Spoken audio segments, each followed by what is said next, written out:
Hasan Raza from mathymath.com.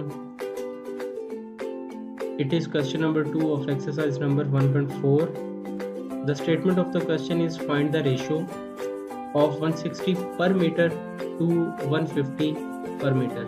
अब यहाँ दोनों एंटिटीज जो हैं ये पर मीटर में ही हैं. हमने 160 पर मीटर की 150 पर मीटर के हिसाब से रेशो फाइंड आउट करनी है. तो ये 160 per metre is equal to ratio 150 per metre.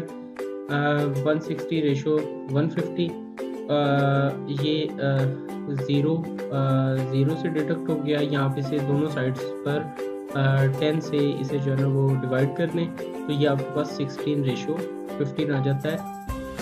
सो ये रेशो है 16 to 15 की. In case of any problem, don't hesitate to contact us anytime. Thank you very much.